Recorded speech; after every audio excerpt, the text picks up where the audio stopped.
The consequences of posting offensive comments on social media have featured heavily in the news this week, with two men pleading guilty in two separate court cases.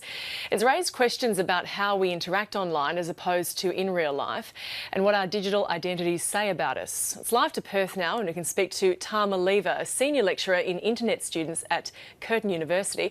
Tama, speaking generally, why do people say things in writing on the net that they wouldn't say in real life? I think historically we've considered the internet to be a space that is somehow different to our everyday life.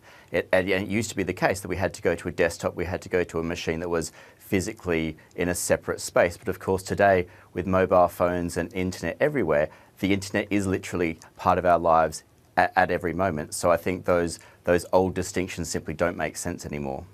So do you think cases such as those we've seen this week, where comments have landed people in court, go any way to deter trolls or people making inappropriate comments online?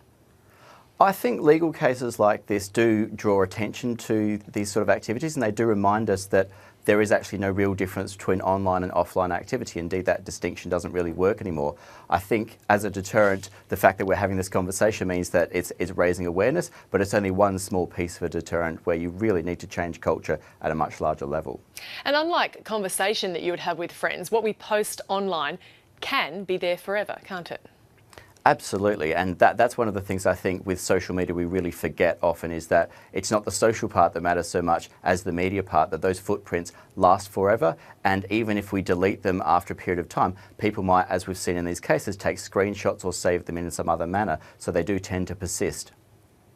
And it all adds up to what is our online identity, which is already being looked up by potential employers in some cases. But I mean, those searches of someone's online identity are only getting more advanced, and I imagine it's only going to be scrutinised more and more in the future. Absolutely. As distasteful as it might seem, our names are our personal brands, and that's how we're going to get a job, that's how we're going to enter relationships. That's our passport into the way that people think about us. And unfortunately, gatekeepers like Google and Facebook will become more and more powerful as they shape the sense of who we are for other people.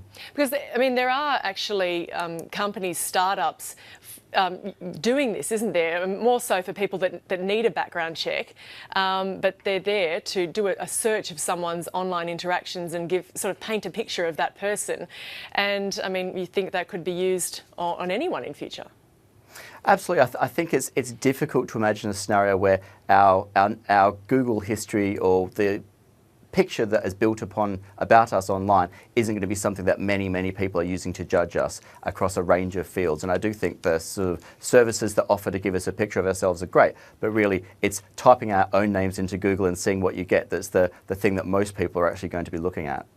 And so do you think legislation is the way to change behaviour in terms of people posting things online that they shouldn't?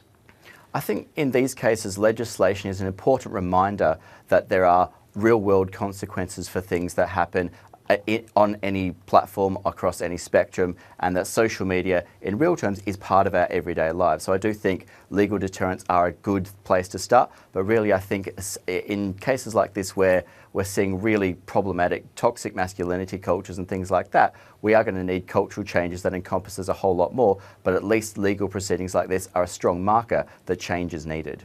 Tama, senior lecturer in internet studies at Curtin University, thanks so much for joining us. Thanks for having me.